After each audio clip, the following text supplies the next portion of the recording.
My second line of notes is, damn leather get up for that Hell lady. yeah.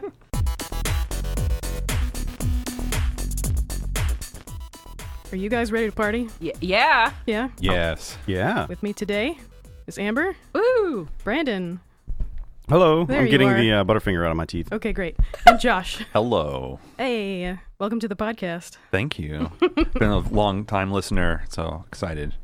All right, today we're going to talk about The Matrix. The The Matrix. Matrix. As Right. opposed to A Matrix? Matrix? A Matrix or just Matrix, but the Matrix. Okay.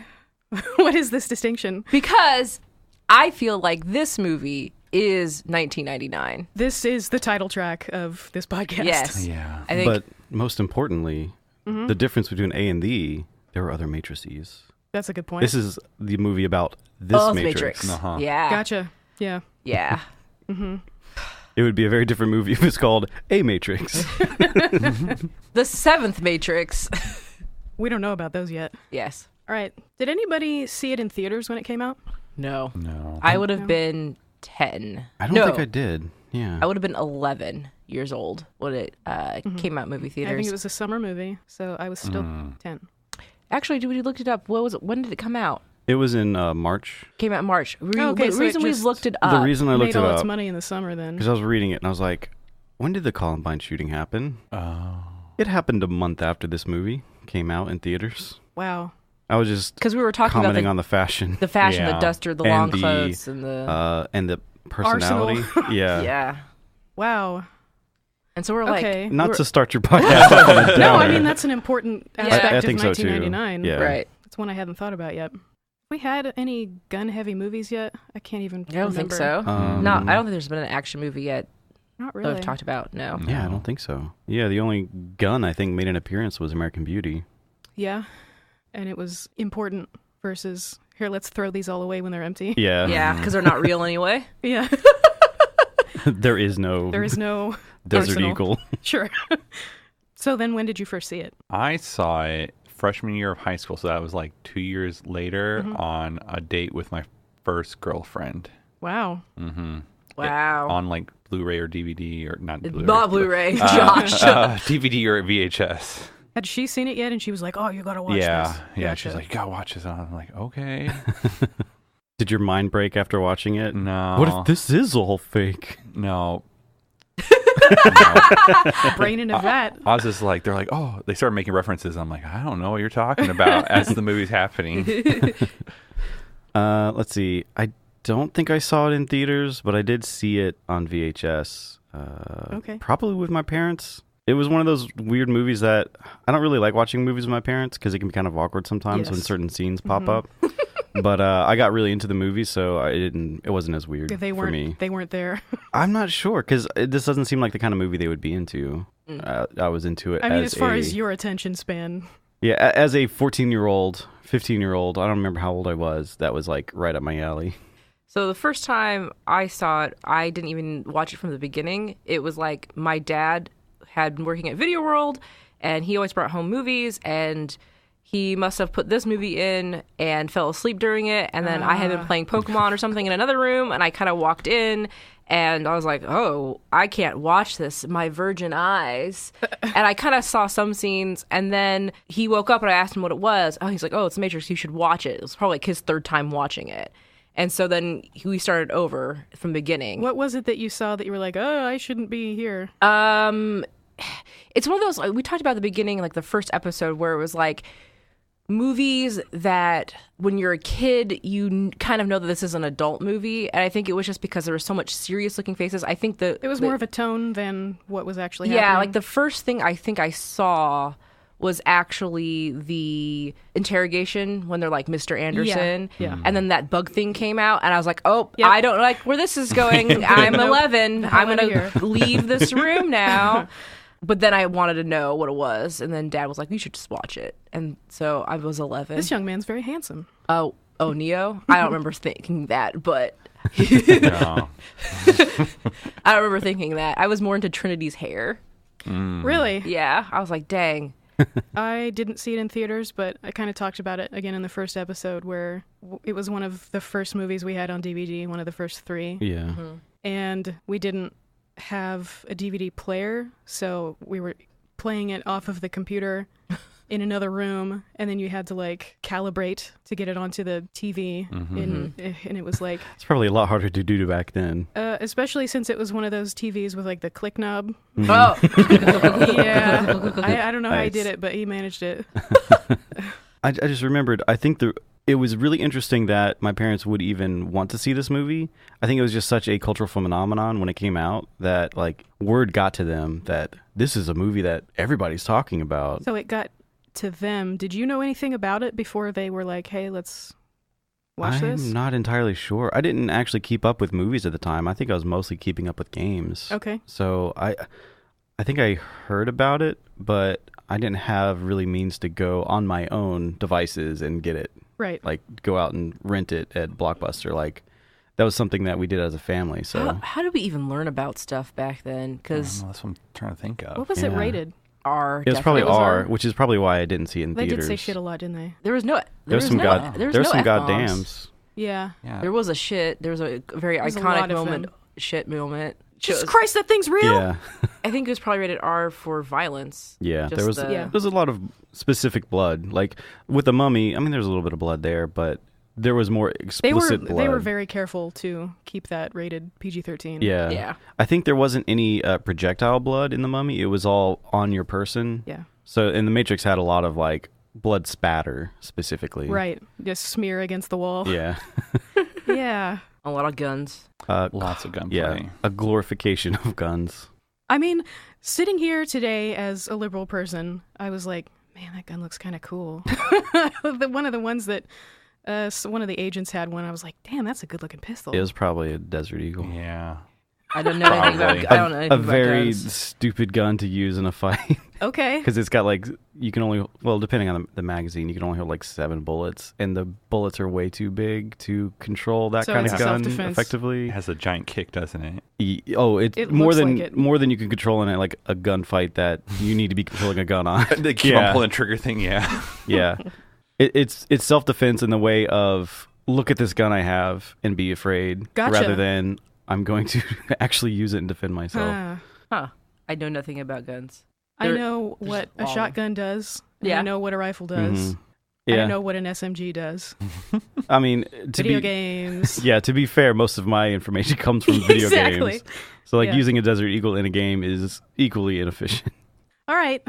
Our IMDb summary is a computer hacker learns from mysterious rebels about the true nature of his reality and his role in the war against its controllers. That's the summary. That sounds like a completely different movie. Okay, so then what would your summary be if you had one sentence to put it on IMDb? God damn it, Kristin. Thomas logs on to the real computer. No. Not a tagline. Logs. The Bible is realized, but in your computer. Log in now. Why are you guys all doing taglines? I would say, It's yeah, gotta it's start like with the hacker, right? computer hacker discovers the true reality of humanity. Is not what it seems to be. There's lots of choices. Descartes and- was right. Yeah, there you go. That's great. That works.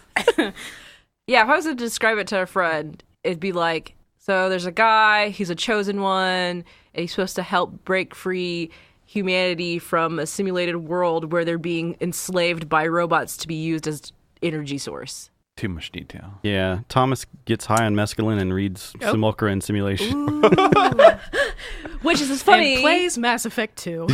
which was also in the movie. Did you see that reference to it? What's that? When at the very beginning of the movie, when we'll talk about it, the group comes over to buy the hacker software, he opens up his book where he keeps all of it, and it's Simulacra and Simulation. Which is what this movie is based off of, Yeah, right? which I have not read. I don't even know if that's the real title, but It's a lot of different philosophies. Like I said, Brain in a Vat, and what's the other one?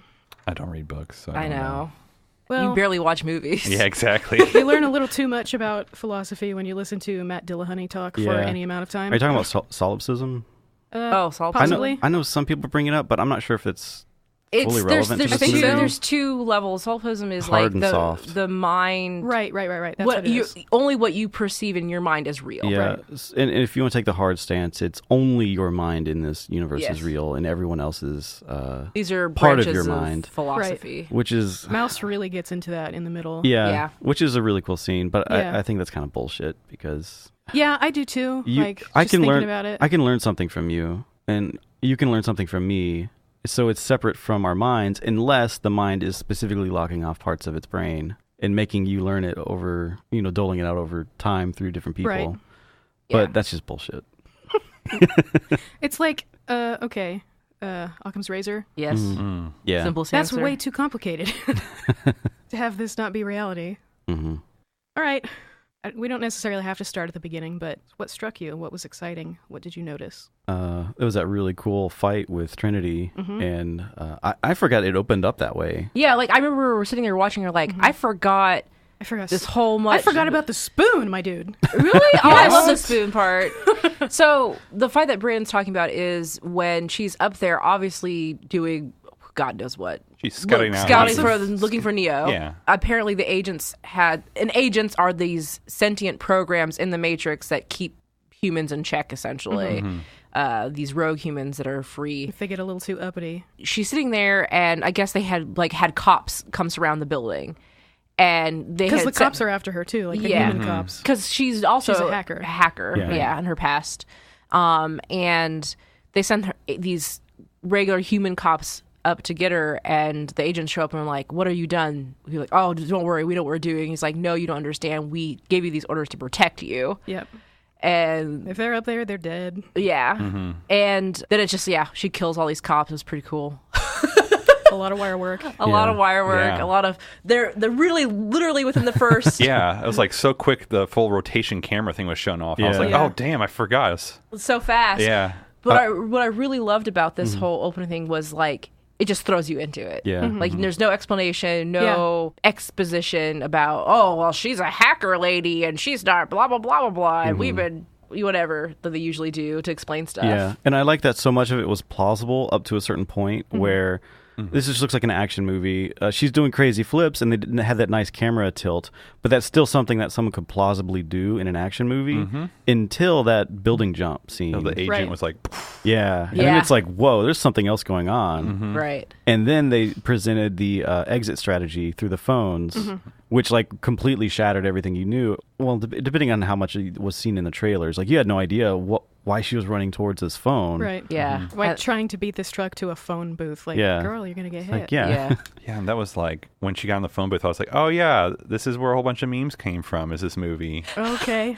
And I was just because I remember seeing a whole bunch of times on the internet when I was growing up, like either Neo or Trinity with their hand on the glass and stuff like that. And I was just like, shit. There's so many internet references in this movie, and that was like the first one. I was just like, oh, I've seen this a whole bunch. And then she's gone. Yeah. How'd that happen? Also, I always think it's funny to think about all the hardline stuff because wireless wasn't really like a thing yet. Yeah. And so I was like, why do they have to use a phone? And I forgot, like, at the beginning, it's like, that's how the internet worked. You did dial up. Oh, my God. That's the thing the internet goes through now. Just Weird. those old dial tone phones. Yeah. There are even some rotary phones. That was a good opening scene. Yeah. But now with 5G, they can get out through the cell phones. That's Yeah. right. Yeah, that's the thing. Like, I guess they use the cell phones to communicate with each other, and then the hardline phones were the only ones that they could actually go through. Had enough bandwidth, I guess. Yeah. that's Specific ones. Yeah, because I was like, wait a second, you have cell phones, and they can track you through the cell phones. So there's some data, but Not enough. I guess not. I don't know why.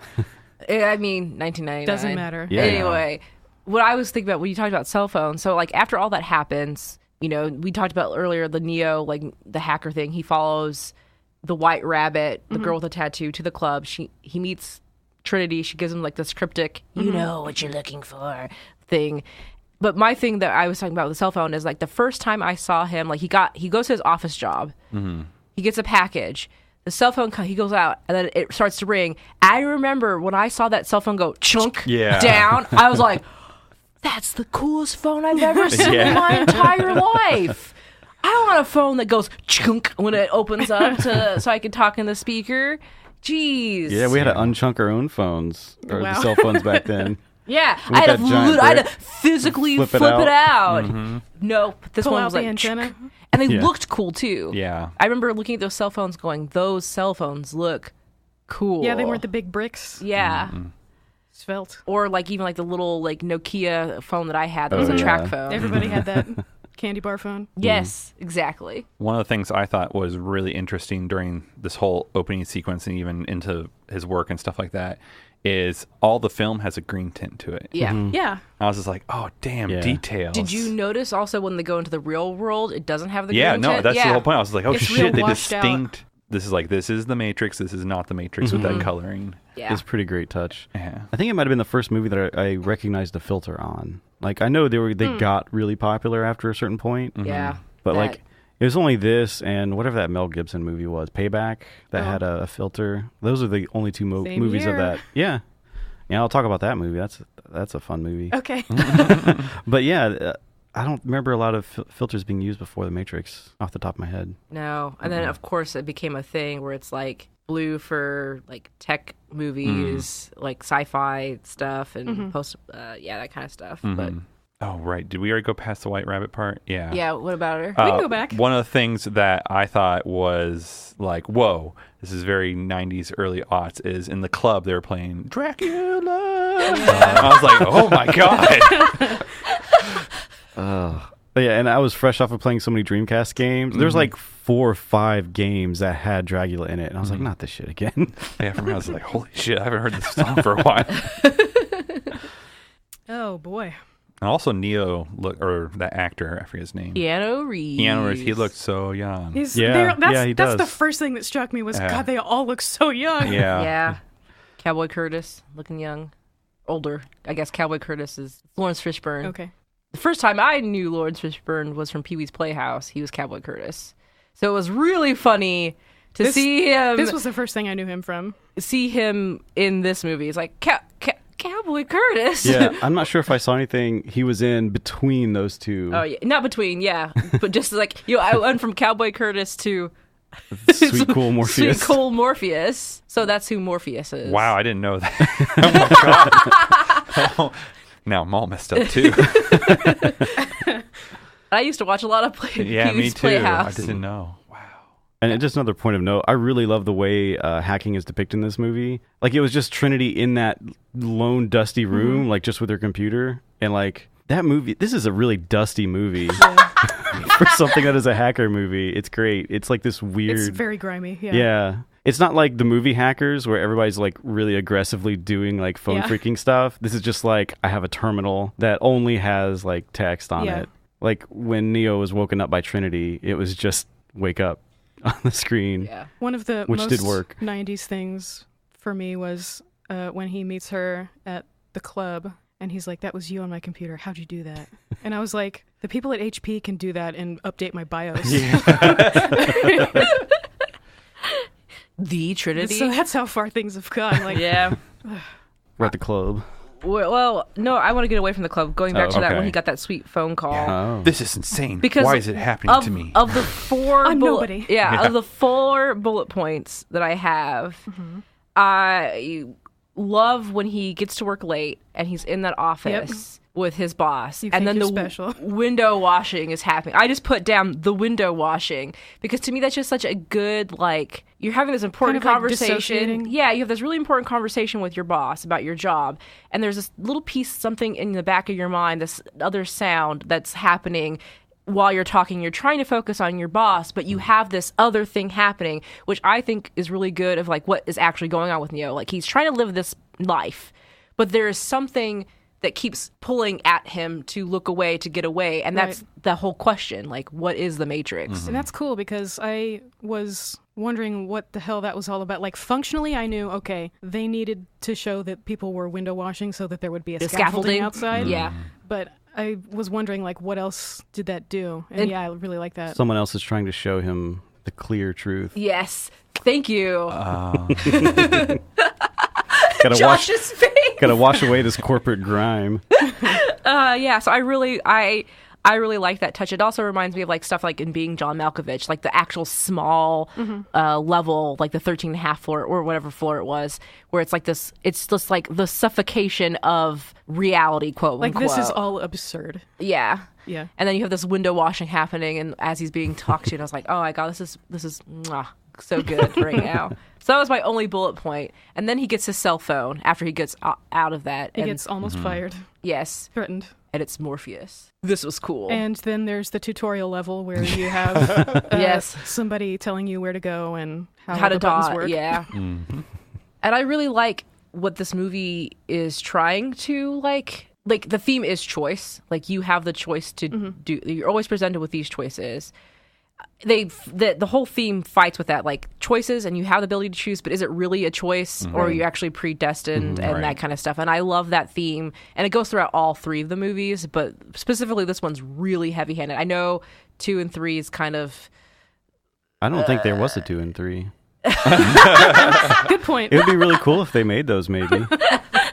Anyway, but I like, so he's being given choices from like the get-go, like do you want to do your job, like do you follow the white rabbit? It's like that branch. I also like that he's being directed, like he doesn't have choice for this first part of it, but then he does with the scaffolding. So like he's being told directly what to do for the longest time, getting through the office. But then at a certain point he is presented with that choice. Yeah. And he chooses not to because it's too scary. Which is really cool. Yeah, there's a lot of moments like that where something movie should have happened, and then it kind of just fizzles out. Yeah, in the audience, how many people was like, I would have gotten the scaffolding. Yeah. It's my life. I would have listened to the voice on the phone. That phone should have been in his pocket. Yes, first of all. What are you doing? Luckily, it's a Nokia, so it'll survive the drop. That's very true. Even if it falls into a cement mixer. Yeah, exactly. It'll be fine. It'll be fine. So then he gets basically caught by the police. Yeah, and I like that cut. It's like he's presented with a choice. We don't see him make that choice. We just see the results of him not making that choice. We just see him being let out in handcuffs by the agents. And then my scene. Your like scene. Another internet callback, Mr. Anderson. Mr. Anderson. Mr. It's like, oh God. It's one of the things for me. Perfect cast choice. Yes. Like, it really I was so Brandon, when we were watching this, I was like, what was the casting call? Like, what was the description? You must have the strangest face. You have to have a weird face. Yes, the upper part of your face must be comatose. Yeah, like completely like... You must not be able to control and half just your face. like his diction and the way his mouth moves is like... His teeth are so weird. They're so strange. His jaw and upper... There's a lot of strange teeth in His his lips. Yeah. His mouth. Oh. God, and like so that how he like... That noise he does when he's like... I hate it. And He's so good. This is before Half-Life 2 when they had the G-Man, because the G-Man ended up talking kind of like that. I can't remember how much in the first game he actually talked like that. But the G-Man was so influenced by Agent Smith. Yeah, Yeah. because like it sounded like exactly it was being spoken by a creature or device that doesn't normally speak English. So it's like this weird diction. Cadence and diction, Which maybe made Lord of the Rings very difficult to watch him in. Yeah. Oh, Because right. I always just see him as that. Was Lord of the Rings 2001? It was after. It was after. Or maybe 3? It was... Had to been when I was in high school. Yeah, 2 or it was 3. all 2, 3, and 4, or something like that. Yeah. I remember watching that it. with my I saw now that. wife. Yeah, I saw that in the movie theaters.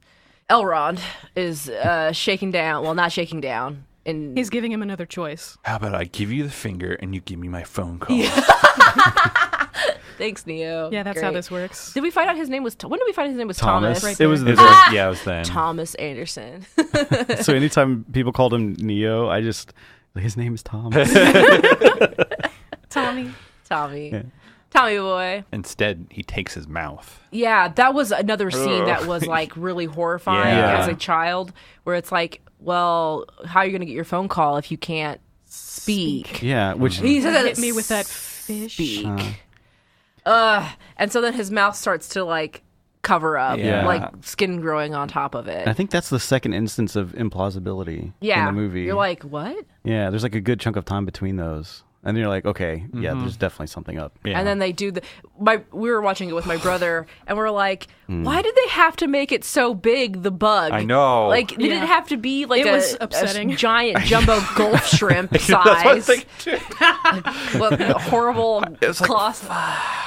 And I remember seeing that as a kid, and just like, it messed me up. I had a Yeah. hard time looking even this Yeah, time around. I was like, I don't like this at all. I don't even though like you don't this. see any blood or anything, it's just that thing going into your belly button. Yuckers. And then he just like Yuckers. he just wakes up the next day, Yeah. right? Yeah. It's like it never happened. Huh. It never happened. He wakes up screaming, clutching his belly, Yeah. and then he touches his mouth. Yeah. Oh, God. God, nightmares. I don't remember what happens after that. So this is when they pick him up. Oh. But I can't remember how they get to a point. I think Morpheus calls him. Yes. Or one of Morpheus them calls him. Oh, And he's right. like, is this Morpheus? Yes. Get in the car. And they immediately say, like, this call is traced. Meet me Right. here. Yeah, yeah, Or they're like, we think you're bugged. Literally. Yeah. And that's also a cool scene when they pull out that giant machine. She whips out this medieval implement Yeah. of torture. This is after they give him another choice. Yeah.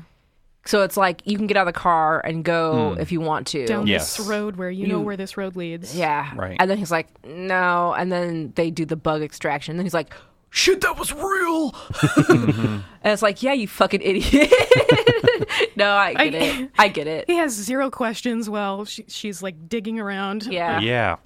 I think they'd He's be just, like, squirming dealing way with it. more. I was like, hey, we're going to rip this thing out of your body. He's just like, kind of like, I'm just shaking my shoulders. Oh, God. So this other girl in the front is like, you're going to lose it. And then I he's just mean, kinda I sitting guess there. just sit back and think of England. Jesus. Sure. But anyway, so. Then he freaks out. And this is when they take him to actually see Morpheus. And this is the whole, like, to me, this is the movie, right? Yeah. Yes. This whole scene is The thing. the thing It of is the this thing. movie. With those black trench coats. All the black trench man. coats, the little tiny glasses, Yep, glasses with no arms. and then that shot of red pill, blue Right. pill through his glasses. through his glasses. Another- A lot of this movie is shot in the reflection of somebody's sunglasses. Yeah, I noticed that. Yeah. And maybe because it has all to do with oneself's mind and perception. That's And that's the thing, like a lot of it is there's like when they're in a simulation at one point, Morpheus is talking to him, and it's like when he's just gotten spooked by somebody holding a gun to him. yeah. You can see the one side doesn't have anything and the other side has sort of like the gun Oh. pointing in. And Huh. then there's a lot of I like didn't catch the that. one hand has the red jelly bean and the other hand has the blue jelly bean. Yeah. NyQuil, do you kill? Yeah. Do you want to go to sleep or do you want to stay awake? Uh-huh. Yeah, it's too bad that red pill has been Yeah, I was going to Yeah, say, another ruined. internet thing that now has been Ruined. The internet has ruined a Yeah. good thing. yeah. Oh, I forgot about it until you just said that. Yep. So That's what I was thinking about the whole time when he was like red pill. I was like, fuck. No. So Take it something good and made in it. my remake, Neo's a girl and it's the blue pill. Because fuck that red pill. It's a good, if people didn't like to ruin good things, it's a good, I think it's a good Yes. thing. It was a but- great thing at the time, and then it was ruined. And then it was ruined. Eventually. But yeah. We possessed it for a while, like a good long time before all that trash came attached to it. Yeah. Anyway, Also- Neo takes the red pill. Sorry. Yeah, and also there's a lot, I didn't remember this, but there's a lot of Wonderland references. Yes. I was like, Yeah. jeez. Well, especially when he takes the red pill and Morpheus says, you can't, there's no going back from this, essentially. Takes it, and then he's getting all hooked up and everything. And that the mirror scene was also a thing that was like, he's looking at a cracked mirror and it sort of heals itself. and then he touches it, and then the it's like mercurial liquid starts to go up his arm and stuff. Yeah. Which I'm like, so in the real world, he's probably experiencing Yes. being woken up. And so that's what that is signifying, I guess. Okay, so I think it's that he's maybe being taken back over. The point of the red pill was that it had a tracer Yeah, in program, it, yeah. so that they could find him in all those pods. Yeah. His hairless, weird. God, as a kid, Yeah, the digitized that was. screen. That was great. Oh yeah, we love the digitized scream when the mercurial liquid goes down Yeah. his. Yeah. It sounds like dial-up. Great tone. transition into the real world. And he wakes up and what a dystopia nightmare. Yeah, that was a really cool scene. really fucked up. We were talking about it the whole time because, like, basically what's happened is AI has taken over the planet, and humans have been fighting it for a long time. And at one point in time in history, all these machines were using solar power. So humans were like, well, we'll cloud up the sky because that makes fucking sense. Because no solar power for them. And the robots are like, well, this planet is ravaged. You guys are made of electricity. You guys have electricity, which, by the way, we found out something. At one point, Switch, the blonde-haired woman, refers to him as Copper Top. Yeah. Okay. And we're like, why would you call that was? I didn't catch it until Morpheus pulled out the battery. And the battery has a copper top. They didn't have the brand name on it, but if anyone has seen a battery commercial in that time era, it's copper top. Yeah. And so we're like, oh my God, that makes sense. We're like, he doesn't have red hair. Yeah. Why is she calling him Copper Top? You know, I had that question both times I watched that this week and never put that together. And so, yeah, he was still a battery.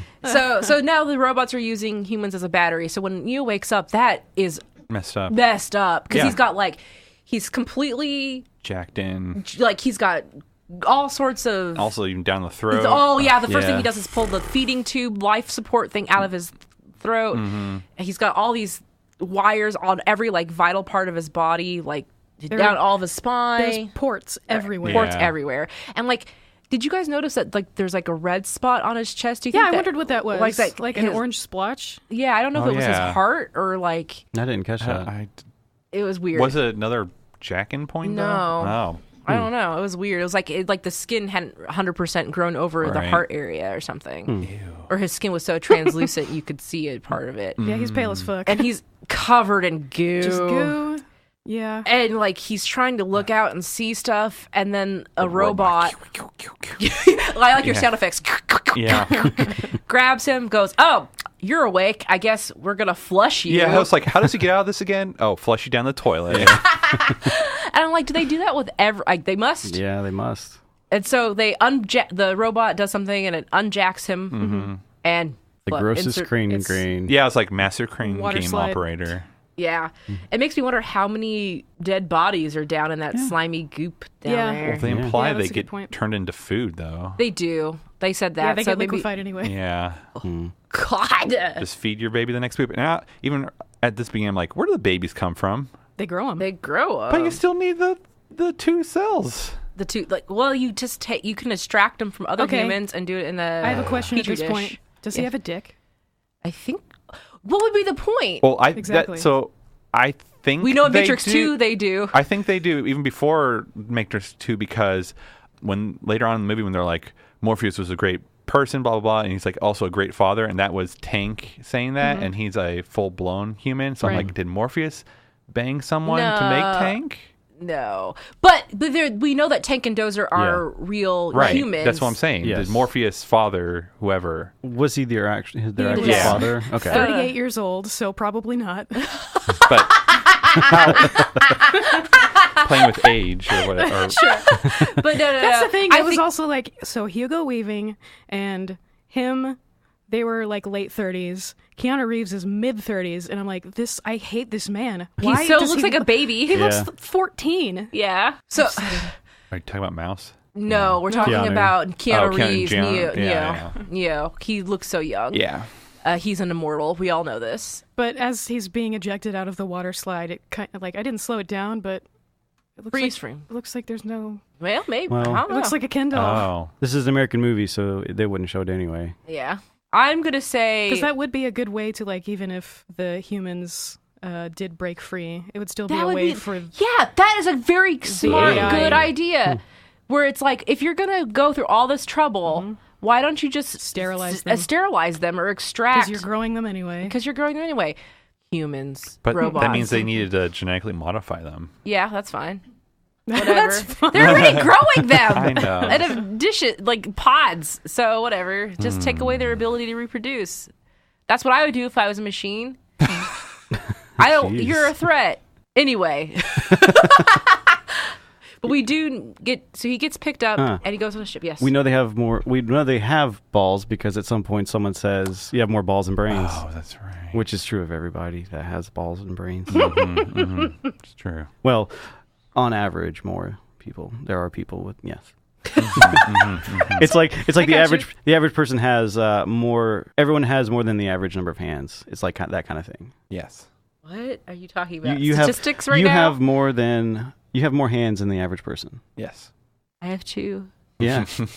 Yeah, okay, I got you. Right, it's that kind of thing with the it's balls like when and they say brains. the average family is like 3.5, 2.5 kids. Anyway, it was something Mouse. It was something Mouse threw out really quickly, I think. Yeah, Because he's of the like, program. oh right, because he's like, we can imply we can bone her later. It's like, okay, The lady in thank red. you. God, all Mouse, right. digital pimp. Yep. Oh yeah, so we're throwing out a lot of names. These are all the crew members that Morpheus has on his ship called the Nebuchadnezzar, which I think is an interesting name choice for that. Yeah, I don't know the Bible, so Yeah, help tell me us. with that. So Nebuchadnezzar's a king, and he was kind of shitty, I guess. This is based off this. I'm trying to go back, 12, 15 years into my Bible learning.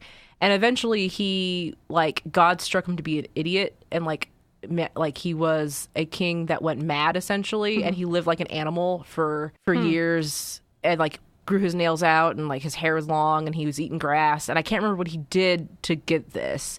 Did he come back from that? Eventually, yes. What was the thing that brought him back? God, let me look up the Bible. I was just going to see if there was because I can see that humankind being that wild animal performing whatever action that he does to get back, back to normal society as best they can. He was a king of Babylon. Was the longest reigning and most powerful monarch.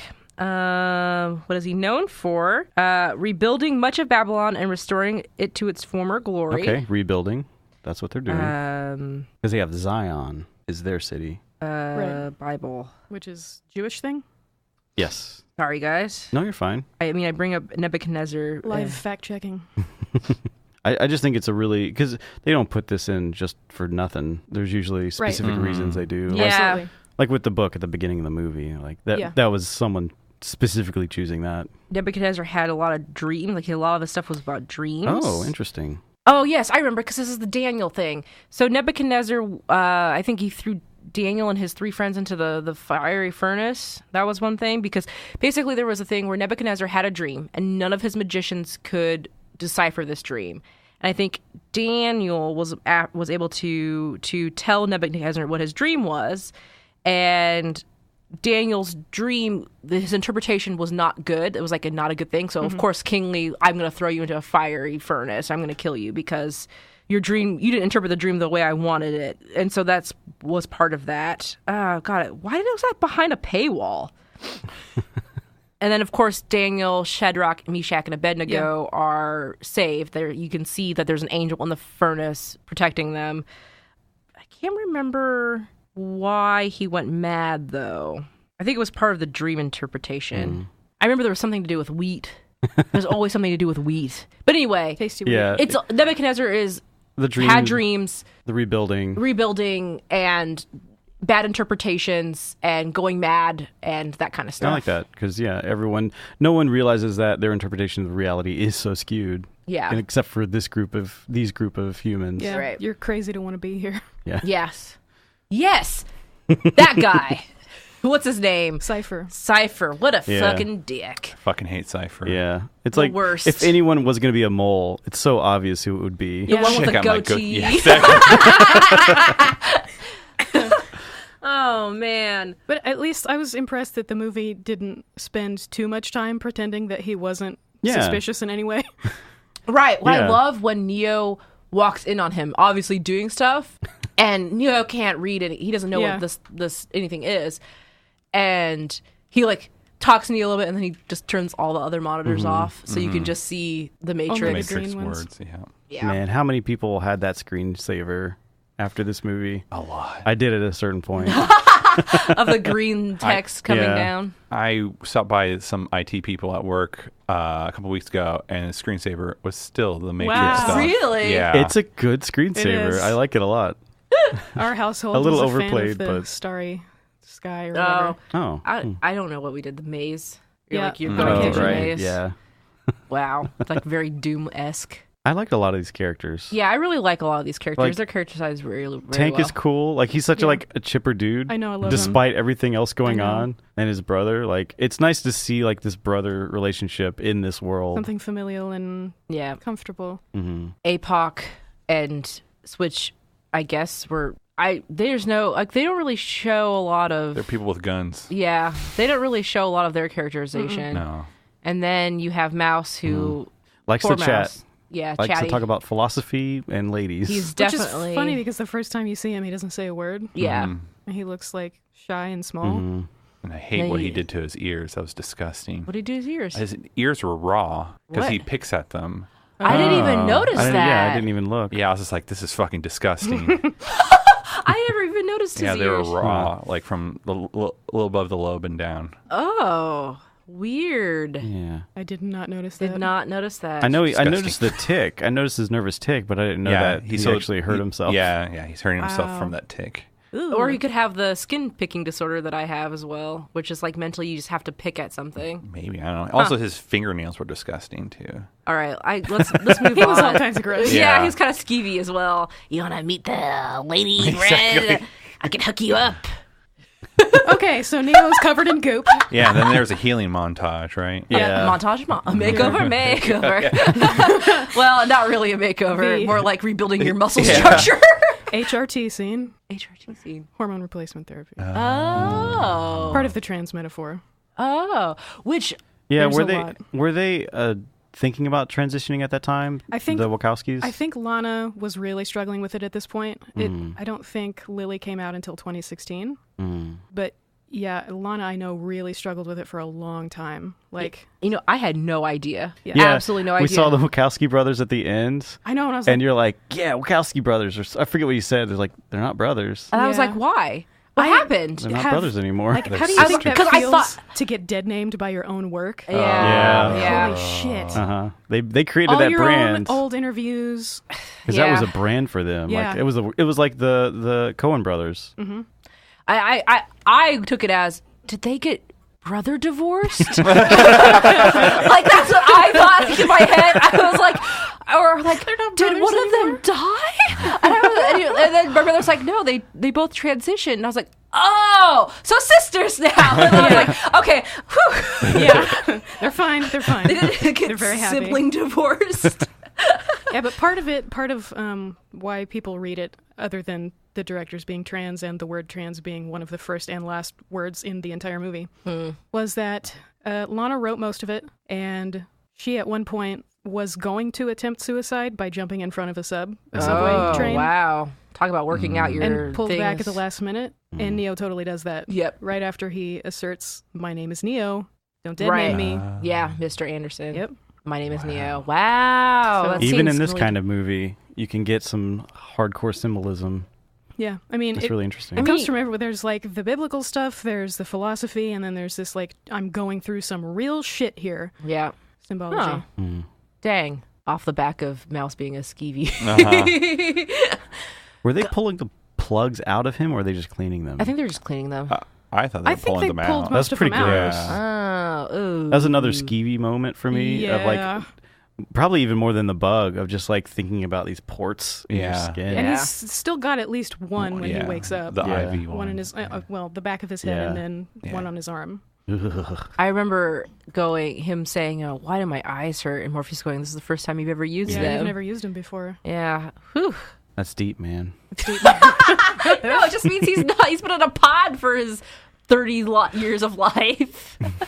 Life. His 13 years of life. Yeah, whatever it is. God. So they clean him up, his hair grows back. He can use his muscles now. He starts training. Yeah. He starts training.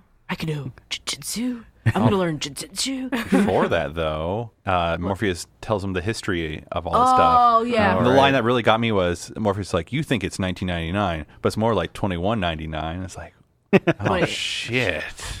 And they don't even really know. They just Right. think it's 21.99. Yeah. But that's their closest guess. It's Yeah. like a couple centuries. And then, that's when he also drops. I liked that they tell him that we believe you're the one. And they don't pull this like Harry Potter bull crap of like, no, You we're not are. going to tell you. And we're just going to hide this from you. But like literally from the get-go, he is being told, Like, that's why they went after him. yeah, we came to get you because Morpheus believes, I believe you're the one. You're the one. You're this, there was a man who used to, change the Matrix itself. He was the one who freed us first, and it's prophesied that he's going to become again, and I believe you're this. So they literally tell him, Yeah, and you're the one. Something Morpheus says is he apologizes to him because he says we don't usually free a mind after it's reached a certain age. Which is interesting. I wonder what that is. Yeah. Part of the trans metaphor, I think, of after puberty, it's a lot harder. Right. And you're going to have to struggle a lot more with it. So do you think... But then Trinity was the hacker, and she was known to be a hacker. So she must have been pulled. They must have considered her at some point. Yeah. She would have been older than that, you think? Yes, I think so too. I wonder if they don't do that so they don't create more ciphers, Maybe that basically. was before they... Of people who want to go back in. Oh, wait, maybe she was just known as Trinity the hacker after she was pulled. Right. That, I wouldn't or have been surprised by maybe that. they made the rule after that. Right. Could be too. We don't know how long that's been around. Yeah. 'Cause Interesting. If you pull someone who's like established in the world, Like and you is pull old a enough, 60-year-old person and out. be like, well, fuck this real world. I'm going to go back to the Matrix. and maybe that's why Cypher... Yeah. I wouldn't be surprised if he was pulled out late. Because he said 9 years, right? Yeah, I think Yeah. so. So yeah, he was pulled out pretty late. Yeah, 20s probably. It's like, what is that movie? The guy would rather kill himself in prison than go back to the real world. Right. Yeah. Right. Shawshank Redemption? That's the Yeah, one. that one. Yeah. Right. Well, he even says, Can't handle it. we keep saying Cypher. Cypher is the narc. He's the one who's going to sell out Morpheus to the machines because Morpheus, all the captains of ships of Scion have like Scion's access codes, server codes. access. and only the captain. And only the captain does. And so he's made a deal with the agents saying, put me back. If you put me back, I'll give you Morpheus. And there was a scene where he's like, in a restaurant in the Matrix. He holds that steak for so long. I was know. like, fucking eat that steak. I literally yesterday went out and bought steak because I was so happy to see it. And he's And like, it was great. I know the steak isn't real, and this is just going to be telling me that it's juicy and good, but I don't care. Ignorance is bliss. Harp music, Yeah. which Oh, is yeah. perfect. Another thing that I thought, or I want to double check with you all. So when Morpheus was telling Neo the history and like showing all the stuff, Yeah. right? They show us skyline. Is that supposed to be New York Like future New York, like or new destroyed? New York. Destroyed New York. I honestly don't know. I was going to say, you're going Someone's to have to help ringing. me with that. I'm not. So yeah, sorry. So the skyline, like the skyline they pull back on, I think that might be New York because it looks like two of the destroyed buildings are the Twin Towers. I was going to ask. I was just like, my follow up. Yeah. You're usually our Twin Towers, man. Yeah, but I only recognize just the towers, not the skyline. Gotcha. That's already All right. kind of messed That's up. fair. Yeah. yeah. I was just like, It's probably New York because yeah. New York is is like the iconic American city. Yeah. But like, wouldn't it? Never mind. We're not going to go into battery discussion. Oh yeah, I have a bunch of, but Yeah. I skipped that About because I was like, it- I'm a partial electrical engineer, Yeah. and let me tell you about a lot of TLDR, humans aren't good batteries. yeah, that would They're be more very efficient inefficient. batteries. yeah. So I just skipped all that. Just use chemicals. And like, yeah, even if your solar power batteries are all gone, you can just, use chemicals. That's I better. mean- But humans are, You could at least burn them if nothing else. Like, yeah. There's fuel in there somewhere. But yeah, like I think it's more like humans are a threat to us. How Yeah. can we take the threat and use it for our benefit? yeah, that's yeah, fair. it's kind of almost like a I will accept that. insult to injury. And I Yeah, will yeah. just Kind of not thing. ask any further. It's hard to. Sometimes I don't like ripping on movies because they try really hard. To suspend disbelief. And, they give an honest effort to explain things like that. I'm willing to suspend my disbelief Yeah. for The Matrix. Because it's so cool. Yeah, God, what a good movie. Anyway, so training. Yeah, it was so cool that I know kung fu. Yeah. Another, that's like That another that internet. line is so great. yeah. Learning things. Because that's basically how they train you is they just download the information to your brain, which is great. Yeah, Also, wasn't I love Keanu that. Reeves and Gianni Mnemonic? Wasn't he like the main? Yep. Yeah, but he's gone from like 5 megabytes worth of brain space to like way more. The Matrix. Johnny Mnemonic was another one of those cyber-y punk movies, and it My like dad a had that lot one of too. downloading things into your brain and storing things in your mind, and it's like there's like 5 megabytes worth of space. No one's ever had more than 5 megabytes in there, and I was like, oh my god, we Wow. have come so far. Yeah. That's pretty 90s. Yeah. I like that whole concept of just uploading stuff into your brain. Dude, I wish. It was My such a God. like Ghost in the Shell kind of thing. Right. So he's doing the training, really cool stuff with Morpheus in the training simulations.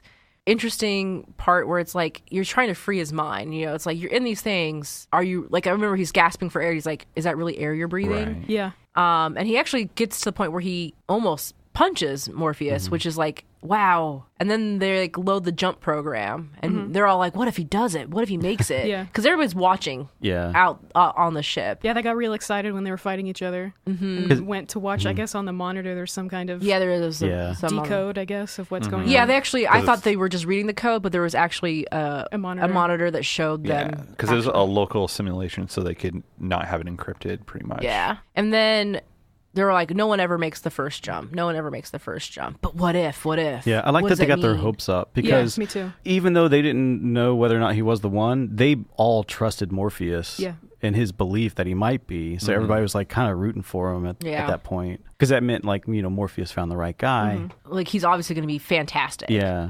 Everything he does. And he doesn't make the jump. No one does. No one does. Loser. I think that's also when we find out that your mind makes it real. Yes. It's like, that's fucking bullshit. To an extent, yeah. It's causing blood to come out of you. That's pretty messed up. I can understand like making your brain making you feel pain and like sweating and stuff like that. But it's not going to like make blood destroy your body physically. Right. Because like you see it other times where people are getting shot when they're still jacked in. And like blood they're like they're physically moving, which makes sense. Yeah, like their nerves. But like when blood just shoots out of your mouth, I don't think that doesn't make too much sense. I don't know physiologically how far psychosomatic things go. Like I know I've gotten sick over mental stuff, not because I have anything physically going on wrong with me, but to actually have blood burst through my skin. Yeah, but that's like the somatic part of that is the body. So I have. Oh no, man! Things to look up. Is that really extended to something that physical, or is it just nerves? For the sake of the movie, sure. Yeah. Yes. So the next thing is going to see the Oracle, right? I know that's early on their process. I can't remember if it's right after training or not. I have a lot of stuff about Evil Goatee Man. Yeah. The dinner with Smith. Yes, because then after the dinner with Smith. Then they do go to the Matrix, right? To go see the Oracle. Because that's when all that shit goes down. Yeah. Goatee Man is like, ew, it's like a love triangle as well. It's like you're kind of, at least I got that feeling of like you're kind of jelly that. Yeah, unrequited love for Trinity. Yeah. He seems to be over it already, though. Like really quickly. Yeah, like now he's just petty about it. Yeah, like fuck it. Yeah. Also, at some point as well, I don't know when, before that, Morpheus smiles and his big tooth gap smile. That's what you do your nose? He's mad handsome. I'm not even. Yeah, but his nose is like boom. I was like, oh. That's like I got gap. Yeah. Yeah. Oh, it was when he was warning about fighting agents. Like, don't fight agents. Just run. Oh, his advice to Cypher's advice to Neo. Always run. Always run. No one has survived an agent. Right. And that makes sense then at the beginning when Trinity's like, run, Trinity, when she has the guns out. It's like, oh, okay. Get up, run. Yeah. Because your guns aren't going to work. No. So the Oracle we've heard about this entire time is somebody who does prophecies. And I think later on we find out that she's actually a program, right? I think wasn't the other architect movies. The program? Because wasn't it the Oracle was a representation of humans and the architect was the machine? I can't remember. This is in the second and third movies that don't exist. Yeah. I think the architect is human because I don't think at this point the machines are willing to. You mean the Oracle? Yeah, the Oracle. Yeah, at this point, I don't think the machines are willing to interface with humans in like a. They wouldn't be friendly. But she's not a freed human, though. No. So she's just a human that's still part of the Matrix. Well, I don't know if she's in a different ship or if she's inside. Like, there's a possibility she could have just be jacked in herself. We just don't know who the Oracle is. Yeah. Whether she's a program or a human or what, or something in between, we don't really know. Yeah. And I don't think she's a program because I don't think there's any programs that they're talking to. Even rogue ones? We don't know. Anyway, the Oracle is supposed to be this like prophecy person that's like has told people, like given them prophecies. And Morpheus's one was he's going to find the one. And so they finally go take him. And this is when the Cypher bullshit starts going down, where he drops his cell phone in a trash can. And that's like tracking. So that Tank can't track him? Is that what that is? I think so. Yeah. And I thought it was also giving the agents, beacon for the agents. Too. Could be both. Yeah. And so they're going to go see the Oracle. I love the Oracle. One of the most iconic scenes in the movie, too.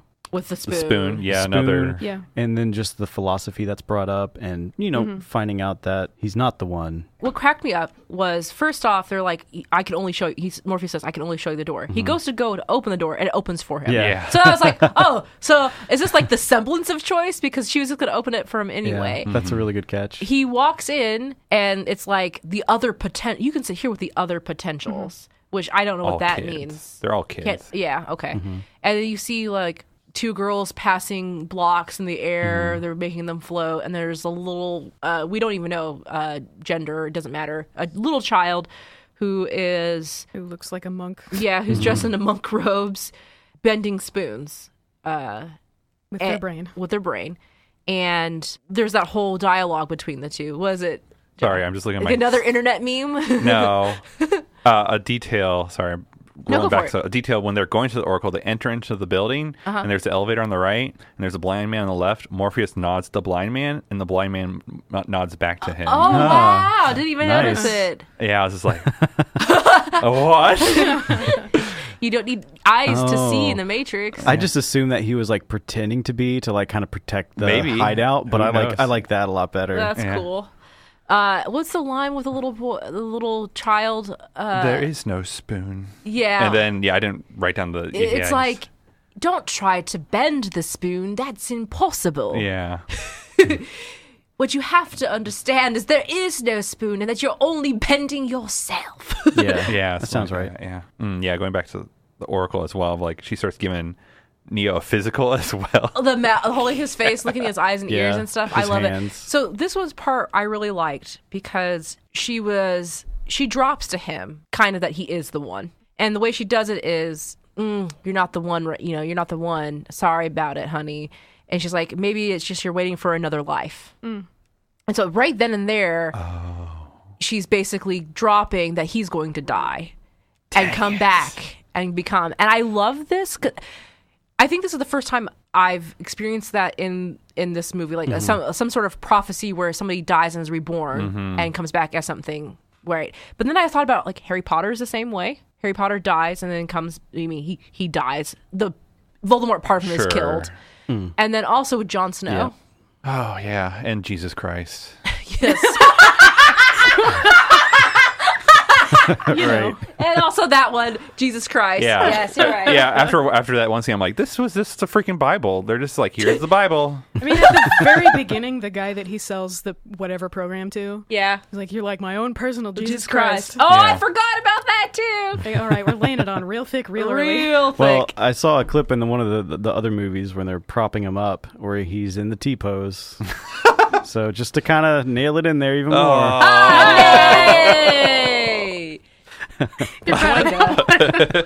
God. But I like that though. I do like that whole like It's a that good she dropped it concept. early on and Yeah. then we know, but It's we a good don't know. fake out because it's like you don't really think about, oh, this character will die, but then he will become the one. You don't really think about that. Right. Yeah. And then So she tells him, one of you, like, you'll have to make a choice. yes. Like, you or Morpheus, Right. basically. At that point, I'm thinking, well, he could just be like, fuck it, that's not how my reality is going to go. right. And then she says that. And so it's kind of like this misdirection of, oh, well, maybe that's not really how it's going to work. Because she suggested the thing I was thinking. Really important Spoiler. point that she brought up was when he knocked the vase over. Yes. Yeah. And she had brought up the fact that, like, would he have knocked it over if she Gonna bake your noodle. didn't say anything? Yeah. Which I think comes up in the other movies, but like What other movies? we watched some summary of. Oh yeah, that's right. Yeah, what other movies? Anyway, it is a really cool scene, and I like that a lot. Man, what if they animated it? Yeah, that one's good. Yeah. All right. One of the things I noticed, it was earlier, but I think it happens also later in the movie as well, is the scene transitions from one distinct scene to another. It fades like a TV show. Does it? Oh, is it doing it that way? Yeah, I was just like, what the fuck? I was really freaked out about the scene transitions. They were like, multiple times it would fade like a TV show and not like a really hard cut. Yeah. And I'm just like, what the I didn't even notice that. The Reality cinematography TV. is like all over the place Yeah. for this movie. There's a couple of audio cues that I could talk about later too. One of the other things I noticed was that the Oracle gave Neo or Thomas the hardest cookie in the world. Oh yeah. Why? I know. no, he crunched and went. I was like, he broke his teeth. Gronk. I wonder if like that was just a prop and he maybe wasn't supposed to really eat that cookie. Like, we have to shoot here for 4 days. Here's your cookie for the 4 days. Yeah, have you heard of stuff like that? Like the Harry Potter movies, like the feast and the banquet halls. They, instead of having to redo the food on the set every day, they would just leave the same food there for days and days, like so much so that it was rotting and you could smell how bad it was. And the actors have talked about that. So maybe that's what happened with that cookie. Maybe it was like she had already, those were pre-baked cookies from like weeks ago. They came out so soft, but they just had so many reshoots that. Yeah. They were good. Crunch. That cookie. So after we meet our second black spiritual guide, what are we doing? We go back. Deja vu. Yeah. Oh, yeah. I remember as a kid freaking out about the deja vu thing. Because I was like, I've experienced deja vu. Was it really a glitch in the Matrix? I still think that to this day. Right. I'm serious. Why not? Yeah, it makes me think like... It's just a glitch in your brain. It could be. It's another Occam's razor situation. Yeah, the simplest explanation. Like, it would have to be that everyone on Earth would have to experience the same deja vu at the same time. Yeah. I wonder, it's kind of like the Berenstain situation. No, we were just kids and we didn't understand, complex names like Berenstain. Or how to read cursive. Yeah. It's probably the more likely probability. Another thing that spawned some internet phenomenon of the glitch in the Matrix, which was named specifically in the movie. They just called it Glitch in the Matrix. There's a really good subreddit for things that people see that they just like can't explain. Something really bonkers. Right. Something that happened. Kind of like that cat. Kind of like deja vu. But like, why did this happen? This doesn't even make logical sense of this thing that happened. Right. I don't have any examples of it, but sure. I thought it was another example of cultural impact. Yeah. Man, this movie is really impacted. It is. Yes. It's like the inflection point for everything. Yeah. A lot of stuff, yeah. So, a glitch in the Matrix movie means that something has changed program-wise. Yes. And so they find out that the agents have found them, and then they have changed the structure of the building, so all the windows are bricked off, all the exits are bricked off, and that's why the double cat happened. Right. I love that explanation. Yeah. It's so cool. Yeah, it is really cool. So it starts heating up, and at one point, I don't know who said this, but I have crying emoji here. It's like, I hope the Oracle gave you some good news. Was that someone telling that to Neo as they were dying? I think it was APOC. APOC. I was just like, fuck. As he was dying, I hope he hands him the gun and says, I hope the Oracle gave you some good news. Crying emoji. Yeah, I was like, damn it. And then, so then the whole agents... The first time we see on scene a body swap. Yeah. Oh, yeah, because the agents, we didn't know how they got places. Wargs into a SWAT guy. And so my question is, does that person no longer exist when an agent takes over their body? Well, they get killed later on and they turn back into that person. Yeah, I know that, but if I guess they just supersede your body until they're done with it. Yeah. And maybe that's what alien abductions are in reality. I lost a huge chunk of time. Aliens. It's really sad to think if that's the case, if the people die, because they warged into like children holding their mother's hands. Yeah. Yeah. That homeless guy that you were crying over. I was very worried near the end. We'll talk about that later. But an old lesbian couple, and one of them's knitting, and yes, I did notice that too. And a knife throw. Oh yeah, the grandma in the kitchen. Yeah. Okay. Oh, okay. So ahead of ourselves. There's so many good moments. Yeah. That's later on in a different chase scene. In this chase scene, Morpheus ends up getting captured, and then they're all trying to get an exit. Cypher has separated himself from the group for obvious reasons, and because he's trying to get back before everybody else. Right. He gets back. Ghostbusters them. Yes, to Tank, and this And Dozer. Dozer's upset yell Yeah. really was so powerful. This man needs an Oscar, because in that like no facial cry out, you could feel the brother bond. Yeah. And it was like, no, your brother. And so he goes after Tank, after Cypher to stop him, but Cypher gets them both, and then he proceeds to monologue to Trinity. Being creepy. And being creepy. Here's another internet meme thing. Not like this. Yes. Not like this. Yes, I say that. Like, I still say that to this day. Whenever something... That switch goes... Yeah. So he starts pulling the plug on APOC first, then switch, And then he threatens Neo. and then he threatens Neo. And he can tell me that you look into his beautiful eyes. Big pretty eyes. Big pretty eyes, and tell me if he's the one. And she says yes. And he's like, no. And you're like, wait. And then it's because Tank didn't die, and he kills him. Because he was going to pull out Neo, and he's going to say, like, only a miracle, if he's the one, only a miracle could stop this from happening. And then Mr. Miracle himself came over and zapped him back. Like, you should have did it better. Yeah. Monologuing. Yeah, that's part of it. But yeah. I think he also initially sort of missed his mark. Yes, he did. He was, when he hit shit. Tank. Yeah. Double tap. And had to get him again, yeah. But he was too overcome with his scheming. So now Cypher's dealt with. Yes. Yeah. And Morpheus starts the interrogation scene, and they're all like watching as well. Oh my God. I love when Agent Smith starts breaking down. Yeah. It's very cool. It is like... Takes off the earpiece. Yeah. Yep. Yeah. He makes other agents leave the room. He's with Morpheus alone. And just that whole, like, I remember even as a kid when he touches Morpheus' sweaty head, and it's like, I can taste your Puts his stink fingers up in his his nose. Yeah. And just hates humans so much. And when he was monologuing to Morpheus, at one point, like, he was telling some stories, and he was like, pretty much mentioned that 1999 was the peak of civilization. I forget the exact words, but I was like, 1999 was the peak of civilization? It's like, We're fucked. Yeah, we're really fucked. I was like, what? Maybe it was. Well, yeah, we have been. Truly. Don't we all want to go back to 1999? Isn't that why we're sitting in this I would. podcast right now? Yeah, I like to play would. Pokemon. Oh, I would. Yeah, Pokemon. That's true. Yeah. And watch some Star Wars Episode 1. And this is also when this is where the question came up: like, is Tank Morpheus' father? Because they're all watching over him, like, oh, he's fucked before they jack in. Yeah. And he's like, oh, he was a great person, great blah blah blah. And Tank was like, and a great father. And so I'm like, was I Morpheus? thought he said like a father. Because he I looked can't at remember. Trinity and she kind of nodded too. Oh, Yeah. maybe, Yeah, I just saw think him he's as- just a father figure to all these people. And so they know why the agents have him because of the codes. Right. And so they're like, there's only one thing we can really do. We only have one choice. It's to kill him right now and pull the plug. And that's when Neo's like, no, let's go in and Yeah, save fuck him. this. I'm not doing this. Yeah. And I think there's even like Trinity's like, no one's ever done something like this. And he goes, that's why it's it'll gonna work. Right. And then it's the cool time. Lots of Guns. guns. Yeah, this one was hard to watch in retrospect.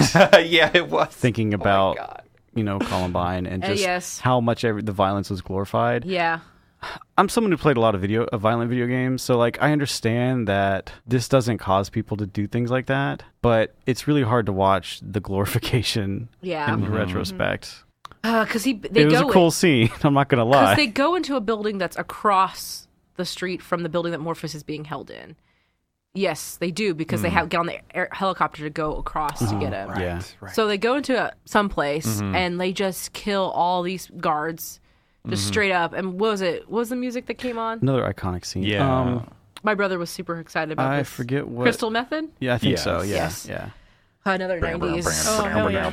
Yeah, the music starts going, and the trench coats are flipping Yeah, all around. the There's trench charts, coats, and all this Cartwheels stuff. and- Cartwheels and Slow tracking. He had like Yeah. because he Across the opened up pillars. his trench coat and showed all the guns. They're like, That guy, shit. yeah. We need backup. And then Yeah. Trinity comes around the corner. Like, Yeah. that's not what I meant. yeah. Two questions happened for me. It was like, one, they get on the elevator, they put a bomb on, they get on top of the elevator, they shoot themselves up, and then the bomb explodes. What was the purpose of exploding out the bottom part of the building? Does it look cool. cause the water sprinklers to go off. In the other building? In the other building? I Well, guess that's the the thing, they must have been the concussion. same building. I don't I know. It thought must have I been, assumed it was the same. Yeah. building. yeah, because then the water sprinklers go off in the interrogation room. I assumed it was too, but they had to jump across the building to the other one. Yeah, because they were So that it's kind of confusing. maybe It is they're confusing. linked buildings. I don't Yeah. know. I Or think maybe at the that point explosion we're was just stretching enough. to make it fit. I think we're trying. Yeah, maybe the explosion was enough that it hit the building across the street. Maybe. Whatever, I don't doesn't know. matter. Anyway, water sprinklers come on. Yeah. They get to the top. The There's agents are just kind of staring at each other like, yes. Did you hear that? Oh yeah. 'Cause he he was- didn't hear Right. because he didn't have his thing in. And they kind of admonished him quickly Yeah. for Yeah. a little like, bit. what were you doing? Yeah. Yeah. So they're like, deploy the Sentinels or whatever. Oh, on the actual Yeah. ship. Yeah. Oh yeah, Sentinels. There was a brief scene earlier on that showed that there's these creatures in the real, or not creatures, machines in the real world that track ships down and just. They said a Squiddies. weird. They said a weird thing. Like they're killing machines that are designed for one thing. Yeah. That was an awkward line. Yeah. Mm-hmm. They're killing machines designed for one thing: baking cupcakes. Because they're like, why would you say it? They're killing machines designed for one thing. Killing. Yeah. All right, what is great. that one thing? Also, when they do run, so the agents are notified and they're running upstairs and they get on the roof. And this is also the first time for bullet time. Yeah. And I was like, fuck. Super hot. Yeah, exactly. Super hot. Yeah, it totally is. How many movies had bullet time? How many games have Mad Max, been... not my, so many things have bullet time now. Yeah. Like, what's the game that my brother's been playing with the samurai or the swords dude? You know what I'm talking about? Katana Zero. Yes, Katana Zero has bullet time. What was that movie with the cow squirting the milk in the parody? I can't remember the name of it. It was... I know what you're talking about. Was it Shrek? I mean, Shrek had a bullet some bullet time events, I think. But there was some movie that, and I think it was in the trailer, the cow was squirting milk at somebody, and then someone was doing the... Crazy Go Farm Nuts? No. I don't know what the hell kind of movie it is. There was a chicken in it. Chicken Run? No. I don't remember. I know what you're talking about. Chicken I Little? see it in my head now. Yeah. Okay, but anyway. Everyone. So, after, like, you on the roof, agents can dodge bullets. Right. You see him, like, this weird movement. But then Neo does the same kind of thing. He runs out of bullets, and he's like, help, help! Yeah. And so he starts getting shot at, and so all he can do is dodge. And he does that really cool, with bullet time. But he gets hit twice. Like, you move so fast, not fast enough. My favorite line is, dodge this. Yeah, I know. That was I awesome. love the angle on that. That was so fucking awesome. I know. Because that's Trinity coming up to the agent after he's spent his bullets on Neo. Is that the first agent that dies in this universe? I think so. I think this is the first time we see an agent actually die. And then he turns into the helicopter pilot. Right. So another cool scene where he's like, "Can you fly that?" And she's like, "I just give me for whatever helicopter." She's, "I will now," and so now she can. They get into the thing. I totally forgot about the whole helicopter scene until I watched. And then this it's again. that point of the video game where they make you get on a turret. Yeah. Yes. Oh my god. Yeah. Yep. And then they're shooting up the area that Morpheus is in. All around Morpheus. Yeah. Yes, not him. And they're telling Morpheus, get up, get up, get up. He gets up, he runs out, he jumps. He wasn't going to make it. Neo had to also jump out. Get to catch him. him. He's connected to a tether. They shoot the fuel, and as someone that's worked in helicopters before, it doesn't fucking work that way. Like that fast. immediately is like... That movie logic. Yeah, I was just like, this is bullshit. So this whole movie is bullshit. Ends up dropping Morpheus on top of another roof. I thought what Neo was going to do was try to get the whole, hold the whole airplane. I know. Yeah, me too. I was like, holy shit. But then Trinity gets onto the tether, gets out. And then knows. Tank goes, watching it from, the actual world, goes, he is the one. Yeah. I'm like, of all, I guess maybe. That was pretty impossible. Yeah. And he did pull it off. I mean, he dodged the bullets. He's been keeping on par with the agents. And then, has saved Morpheus and saved Trinity. So, yeah. He still doesn't he's not owning it, right? He's kind of just because he's like, wow, I've never seen you move like that. And he goes, you move so fast, you move just like them. And he's like, not fast enough. Yeah. So they start escaping then after they this. go into the subway system. Morpheus goes out. And then the poor hobo man gets taken over by an agent because he sees Morpheus disappear from the... And that's the first time we see them actually, what it looks like when they go through the phone. They just yeah, that's the first time we see that. Yeah, they kind of just ghost out, essentially. And then Trinity says something cryptic like... Oh, yeah. Everything's happening. We've been trying to get it out of her of what did the Oracle tell her. Yeah. And it becomes pretty obvious. Everything has, soon. yeah. It's just like everything has happened the way the Oracle said, except for one thing, not this. Except for this. Except for this, and then what? And then she leaves, and that's when she sees the agent. He shoots the phone right as she goes out. Pretty cool. Yeah, again, the hand on the glass. Then there's the sweet subway fight. Speaking of the weird inconsistencies with the shooting or the video shooting and the audio. There is the silliest audio sound before this fight. It does the Western Oh yeah, yeah. I don't know how to explain it. It's like It's like sort of a rattlesnake thing. Yeah, that's the best way. Yeah. That's the best way I can kind of describe it. It reminds me of what you're talking about with the fading, kind of being just weird. And they're standing there with their hands at their waist, like they're trying to quick draw. And instead of a tumbleweed blowing by, it's just newspaper or something. Yeah. It's just like one of those small things that a sound engineer slipped in that just makes the tone of it kind of just wacky. Complex, I'll say. Yeah. So the fight happens. Neo's doing a really good job of keeping up to the point of he can escape. Defeats it and starts running. He defeats That's the when it becomes agent. really horrifying for me. Because all the people start turning into agents as he's running. I'm like, fuck. Yeah. Because he's trying really to cool. escape and is able to call Tank. He gets a location for a place. Yeah. And he's running. There's we alluded to it, like the two grandma lesbians who are knitting. The grandma in the kitchen. That's the There's same a lot of family. grandmas in this movie. The kids changing, everybody changing. Every time I see somebody thrown into a cart stand of vegetables, I go, my cabbages! Yeah, so there was a watermelon just cut open. Is that something that sits on a fruit stand? I don't know. I think Maybe actually we got free Does it live there samples. like that? I think I've been to farmers Unwrapped? markets where they've done that to kind of say like, this is what we're selling. This is fresh. If you don't recognize a watermelon, here's what it looks Here like. it is. So he's supposed to get to a room 303. Yeah. I remember that number. Which is his room.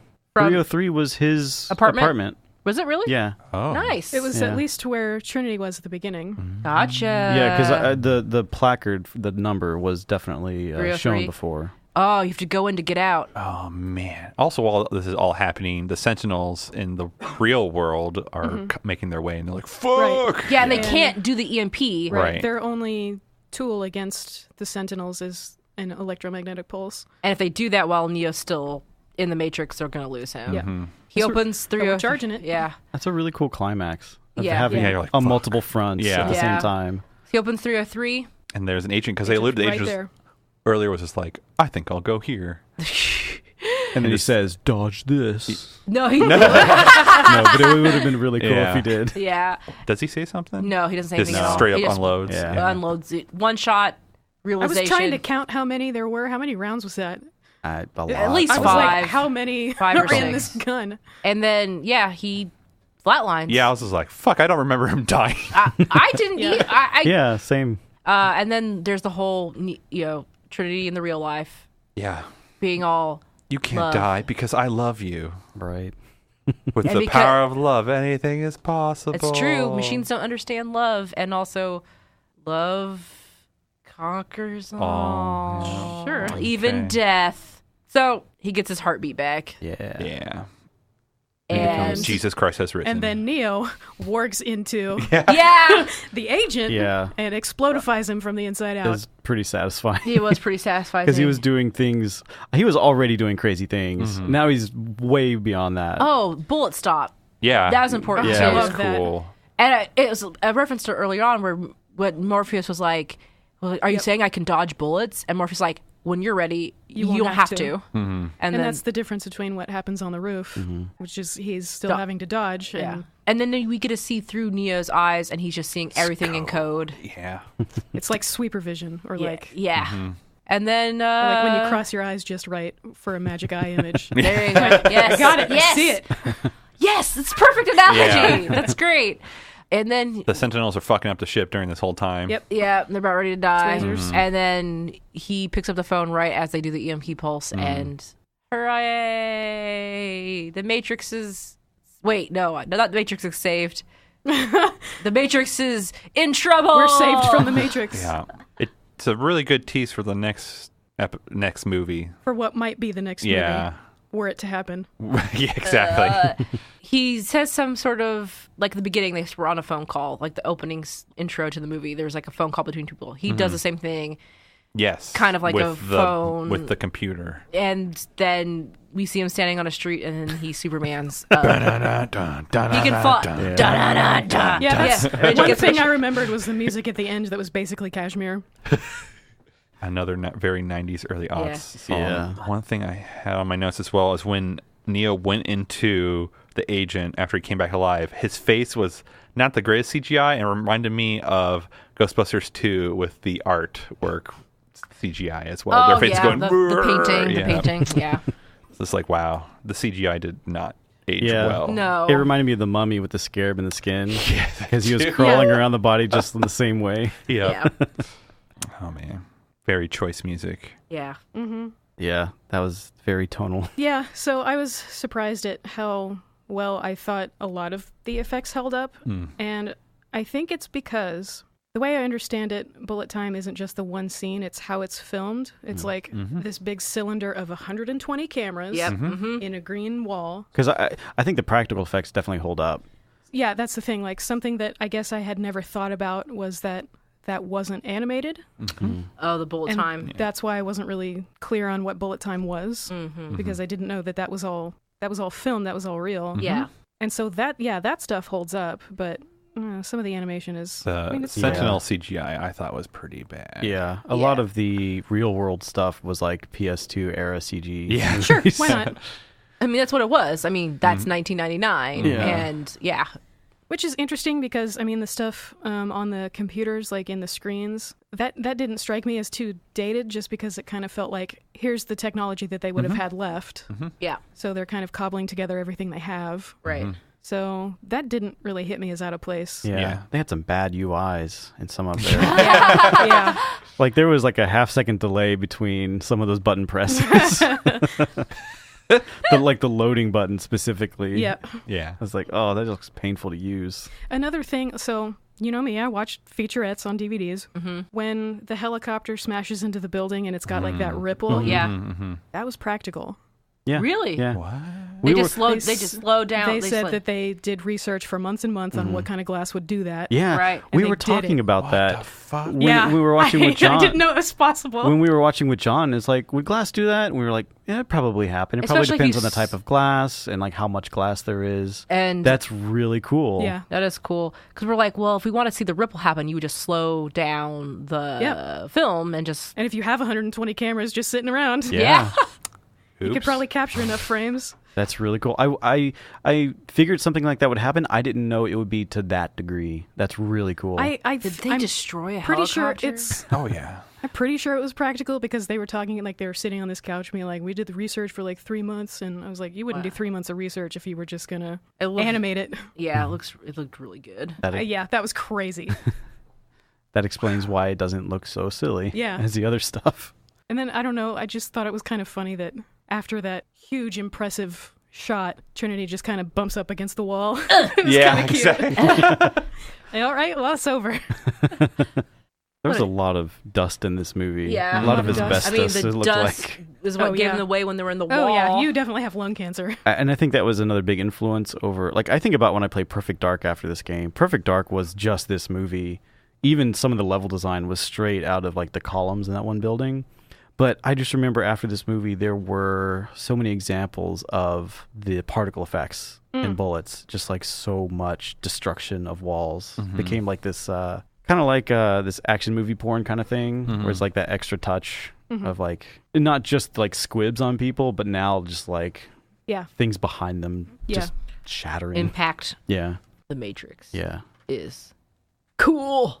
It was such a big influence. had- because Perfect Dark was exactly this movie. It was the same tone. And that was between when they made GoldenEye and Perfect Dark. It came out, and you could see the effect it had. It was You know the effect it had on me? I had a full-length red leather coat. Oh, boy. I did. I told my brother, I was like, do you remember that red coat I had that was full-length leather? And so my mom used to own a thrift store, and so one came through, and I snapped that up. How often did you wear it? All was it the every time. day? I went to church. It was my church coat. I wore it all the time. Not your trench coat, but your church coat. My church Matrix trench coat. My church trench coat. church coat. Yeah. I can't even say My it. red. Blah, blah, it was like blah. a burgundy color. I Nice. remember a Nice. lot of kids dressing up as Matrix people in high school. Yeah. Glasses, I think sunglasses. every Everything. school, Is every that when school it had started? some. Is that when those people started? I don't know. I don't think these people are like. I guess it's of Yeah. every generation has those people. The Right. like the weird. But I don't know if the Matrix was like. I hung out with those people. I tried not to. It's hard for me to tell because I watched it when 99 was my first year of high school. So the transition between the fashion, the influences, was between middle school and high school, which is night and day. I don't know if the goths in high school would dress like that in middle school. Right. So I missed that transition. It could have just been, I'm trying to think. They entered high school and could do that. Because, like, I feel like when we say those people, it's usually the ones that are a little socially inept and awkward and a hot topic. I crowd. say that as someone who is socially inept. Don't even worry about it. Yeah. I mean, I was friendly with a lot of them, but like they didn't really understand boundaries. And I don't know if it's necessarily a mental thing or if it was just a social thing, but I don't know, like why, I guess anytime we're drawn to something like this is because it makes us feel cool and feel like, I get this is really cool and interesting. I really like the concepts and the fashion aesthetic, and so I'm going to latch on to it. If you combine that with just how cringy people are in high school, it makes perfect sense. Of good point. They want to do it, and they're gonna, and like it just.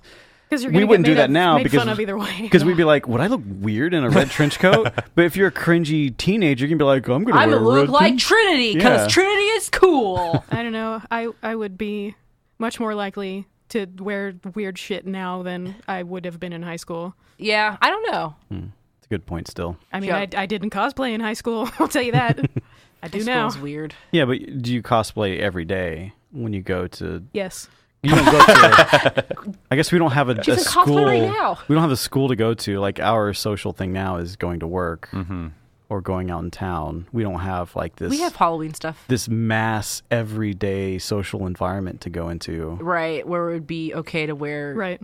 Something performative in Yeah, that way. yeah. Josh, do you cosplay at work? So I was thinking, every Halloween people want me to cosplay because they know I cosplay. Yeah. But when I have, like, a meeting with the VP of the company, I don't think I'd be in cosplay. Cosplay as a salaryman. There you go. There you go. It would be fun to cosplay at work. Yeah. Yeah. But it would be an event. And I think that's it would take so much time every day. Yeah. I would. So much time. Yeah, I just roll into work in sweatpants anyway. Yeah. I can't do that. Well, they're like a step up from sweatpants. So sweatpants with pockets? With pockets and like interlocking weave look to it. Gotcha. So they're like knit and then they have like a nice cuff and you're like, yeah, these are business casual pants. Do you see the break in texture here down the leg? That's fashion. Exactly. These aren't sweatpants. This is fashion. What would the Matrix look like today? Oh, that's a good question.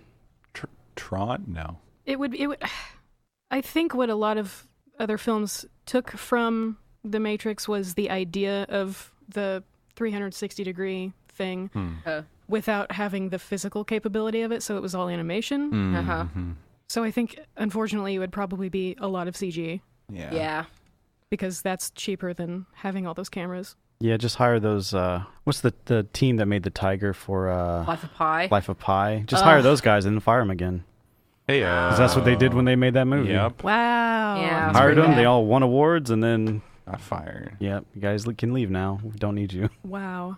That's a bummer. It is. It's all contract work. Hollywood. I'm trying to think, though, of like a reskinned Matrix. I don't think I would ever want to. I think this needs to never be remade. I think it needs to stay the way it is. I think the only reason to be remade is to actually make the CGI better. Yeah. So maybe just do what... Like a George Lucas. Oh, God. Except not exactly what George Lucas did. Yeah, it's like just go back through and just change the CGI. Right, like they would probably have somewhere, I would think, all of the original, like, daily or the plates or whatever. Yep. But what if they change just like one small thing? Yeah. Like And then the there's a order deja of vu. the order of people shooting. It's the blue jelly bean. Neo shot first. Uh-huh. Yeah, don't mess with old footage. That's definitely something that I would change. Fuck you guys. No more red pilling. The blue pill. Yeah, just A dub over. the exact same movie, just the pills change and see if anybody notices. Of course they'll notice. Of course I'll notice. 100%. And they'll care. Yeah. Yeah, I think I would like to see an updated version just with CGI because everything else I think holds up pretty well. Yeah, I agree. I think it doesn't need. I mean, we were talking about like what's the most '90s things as we're watching it, and it's definitely, of course, the cell phones are always the answers. And the tube and monitors. the monitors and like the actual phone, the hard lines. Right. The music. Telephone booths. Yeah, telephone booths. Yeah, that's not a thing that exists really. I don't think they exist anymore. No one. London. There are a couple. Okay, but yeah, I think it holds up really well. Like, it's a really watchable movie. Yeah, and I think a lot of that has to do with the amount of practical effects. Yes, I would agree. And the fact that it is, kind of tech focused, kind of cyberpunk fantasy. So a lot of the technology that's in use, it doesn't really matter. It's kind of like when you go and watch old anime and they do have like old monitors and stuff. You understand. There's definitely an aesthetic to it too, where it's like old tech in future settings, where it's like we're cobbling stuff together, like you said, like in the real world. You're hacking in a dusty ass room. Like, it's this combination of, it's kind of like the Star Wars effect, where you have this high fantasy, but then you have this like dusty old environment. It's aged. Yeah, right. I mean, I have a fucking really nice Apple iMac, but I still have a mechanical keyboard hooked up to it. Yeah. I haven't made that transition yet I don't like the smart keyboard or whatever it is. Yeah. Too flat, doesn't sound good, doesn't sound chonky like I like my keys chonky. to sound. Chonky. Clonk, clonk. So I like clonk. the chonk. I like the chonk a lot, but I took one of mine into work, and it was just so too fucking loud. I was like, I'll stick with my little keyboard. Cherry red silence is what I got.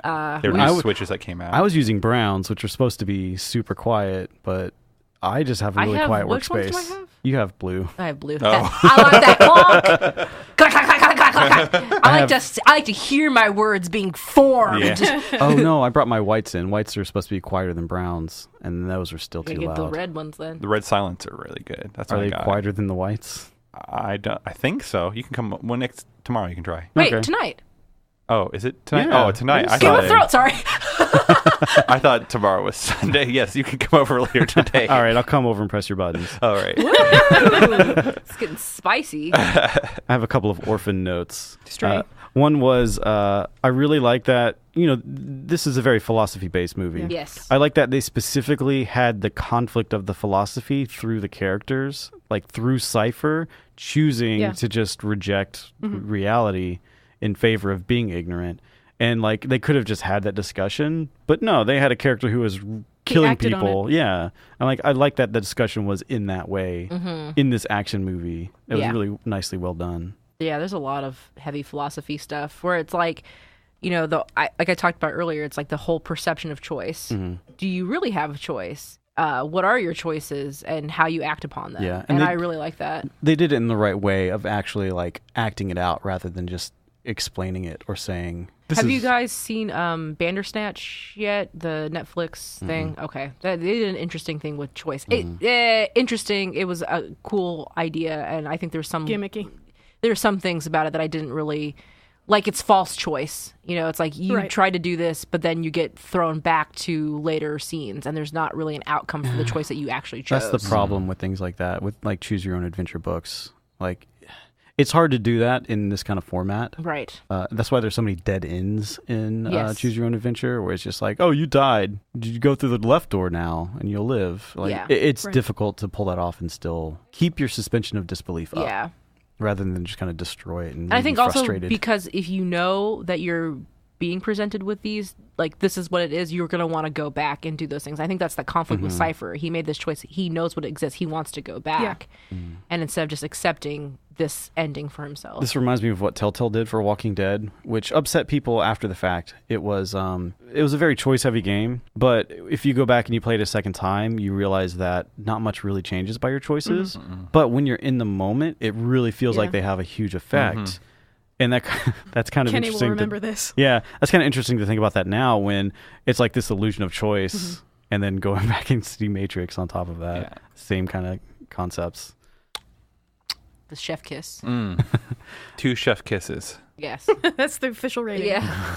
The only last note I had was an anime I watched after this called Zega Pain, which was this. It was a mech anime that was. It was basically trying to be the Matrix. It was people living their lives fighting these aliens with mechs or whatever, and then finding out that they were all living on a hard drive, and then like they thought they were freeing themselves, but they found out that they were just data, and it became this concept of like, well, this is still important to us, so we're still going to fight. Like, yeah, we're in a hard drive, but this is still our lives. And it was like a really bad anime, but it was still a really cool concept to see someone play with in like the opposite way that the Matrix did, where it was like we're real people living in a data world rather than we're data living in a real world. It's like another movie, though. 13th Floor, I think, was maybe the... Let me look it up real quick. I want to look up the cover for Existence, because this was supposed to be better than the Matrix. I remember seeing trailers for that in front of some DVD. I forget what it was, but I never saw the actual thing. Oh, I just saw the cover, and it looked like a very cringe copy of... Oh, this was in 1999. The 13th Floor. So was Existence.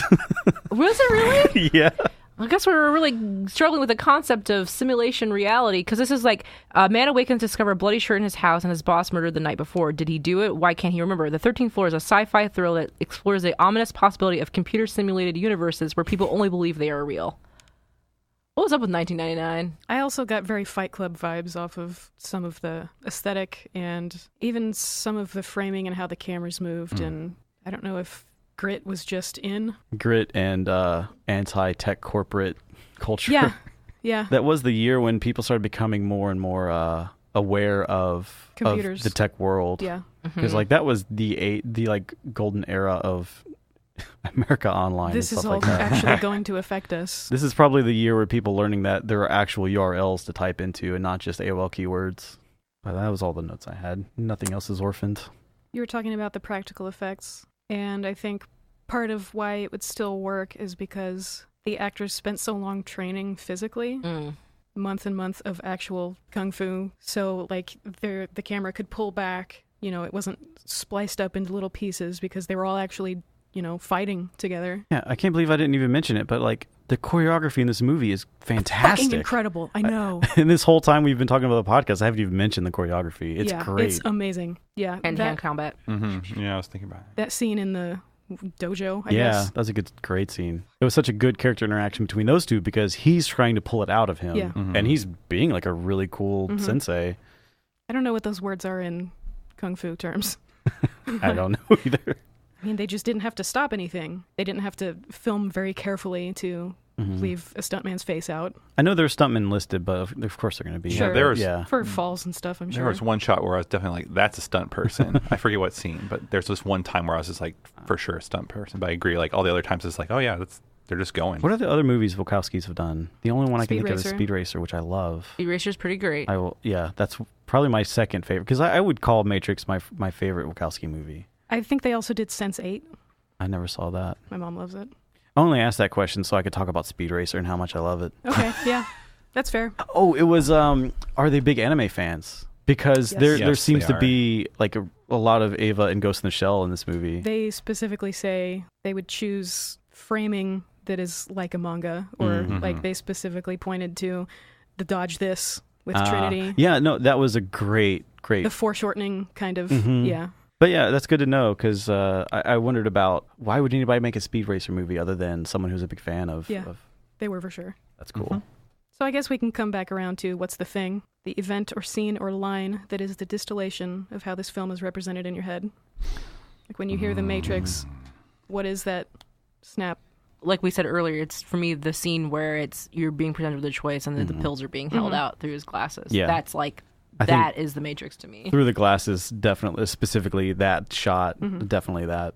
Because, you know, I did notice that I guess they superimpose a lot of film into people's glasses, or if those couldn't have been real reflections. Some of it could have been, I think, if you angled it right. Or like I was noticing at the very end, like it's a very flat shot of Keanu Reeves with the sunglasses on. But I was like, if the camera is like right in where his nose is, then maybe it could miss. So I don't know. But yeah, that shot was definitely it. The red pill, blue pill. Yeah. Probably for me also, as well as just Mr. Anderson. Mr. Anderson. That was, I think, the one thing for me that really stuck. Like my dad and I would say that all the time. Not like this. Not like this. I heard that so much growing up. Yeah, me too. Other lines. The glitch in the Matrix. I know Kung Fu. No, that's true. Yeah. This is probably the most influential film that we will talk about this year. I think so. Yeah, I think so too. I agree. I've been taking notes on things that were like, oh, that's just Assassin's Creed, or oh, that's just Mass Effect, or oh, that's just WALL-E. WALL-E? What was WALL-E? at the end. They were all like humans are plugged in, and right. You mentioned Half-Life 2 and Yeah. Perfect Dark. Oh, and yeah. Spoilers for Mass Effect 2 for DLC, the Overlord DLC. It's like I don't know. I didn't remember this, and I think it was because it was so traumatizing that my brain just wiped it. It was a guy like strung up with similar ports, like all in his body. Wow, I can't remember that at all. I know, I wiped it, and it was a really good DLC, but I guess at this point, that's a really old game. Thanks, Brandon. yeah, a lot of things in the Battlestar reboot Oh, yeah. looked like Matrix stuff. There's even anime that's been inspired by the Matrix. Like, Yeah, the Matrix totally. was inspired by the anime. Yeah. Or by anime, but then I remember pretty much I watched something before. They're like, oh yeah, here's all these all these references in animes after the Matrix that use stuff from the Matrix. And I was like, shit, there's a lot. Vicious cycle. Mm-hmm. We've kind of talked about the most 90s things, and the stuff that doesn't hold up is some of the CG. Yeah, I think that's about it. It doesn't hold up to me. One of the things that really struck me as incredibly awkward was Morpheus holding phones, like the way that he would. I don't know. It was just so awkward. It was like the way he with the would hand click above, it out, and rather I was than like, down what here. are you doing? That's how we all held our phones back then, right? It was just Like so unnatural. like your You're L dropping from them. Death Note. Yeah. Yes, exactly. I could ask, is this a good movie? But I think we've already said that. Yeah. Oh, so good. And it holds up. I knew it was a good movie, and I hadn't seen it since high school. Yeah, it had maybe been 15 years for me. So it was great to see this again and still holding up Yeah. as well as it did. Like, yeah, this was very fun. Will it hold up in another 20 years? I think so. I think so. 20 or 10? Well, 20. with the CGI, I think it's going to be one of those things that you just kind of accept when you watch older Sure. movies. Yeah. I mean, yeah. Because we do that now. We see. I think enough of it is practical that it won't age the same way other things will. Yeah. And the stuff that's CG, it's really just like the Sentinels and some of the stuff in the real world. So you can kind of like, lot of the stuff with the accept agents. it. Yeah. Now, the second movie with the agents all piled up. What second movie? Yeah. I don't know what I'm talking about. You must have dreamed this. Yeah, when you make CGI people, then it becomes a little bit too much. CGI Sentinels, I'll accept that. Yeah. I looked up the other agents because I knew who Hugo Weaving was, but I was like, these other guys are kind of vaguely handsome. Yeah. One of them was 18, and then I find that so upsetting. 18? He was 18 years old. 18 years old? Oh, God, what? Jeez. The one that was chasing Trinity. Oh, wow. Wow. Interesting. I didn't know that. I was like, he just has a really unfortunate hairline, I guess. Or I guess he was probably 17 when they filmed it, but like, yeah, I mean, you need a young athletic actor. I guess you pull a teenager. I guess it helps He was with the also in sunglasses. Oh, That was, I think, my last orphan note. Now we Superman fly out. that was a little silly. Yeah. But Oh, I yeah, mean, that part. Yeah, that was yeah. kind of rough at the very end. Because I was like, oh, God, he's CGI the whole way. Yeah, at least it was in character because he had this newfound powers basically, and him We didn't know immediately he using could fly. That's it. You crazy. can do whatever you want. Yeah. At the beginning, when the computer is talking to him, he hits Control X. Yeah, your The brother cut? John caught Yeah, that. I don't know. Okay. Control X to exit. Okay. And then he Yeah, smashes escape after that. But Yeah, actually, Control X will on the terminal. It'll okay, end the Usually- program. gotcha. It makes sense. I don't know why he would do it for just text appearing on screen though. Maybe he thought a script was already running. I guess so. I don't know shit about code, obviously. So that's a good touch then. If you actually hit Control X, someone knew what they were doing. It Yeah. was a close shot of his fingers and the sequence of keys. Yeah. Because anyone else would hit escape. He did hit escape after some After that, point. yeah. But like, yeah, that would be the key that the general Or you could be like me movie-going and just throw my audiences would, computer right out the window. Wake up! No. All right. Any last thoughts, anybody? Great casting. The whole Yeah. movie. Oh, yeah, that's true. Yeah. I can't think of great. anything. I can't think of anyone that was cast bad. Nope. Even that 17-year-old did a good job there. Yep. No. You look good to suit? Sure. Great movie. Okay. I think we're all on our phones and falling asleep, so. Yeah, it's not as fun when you can't trash a movie as much. Yeah.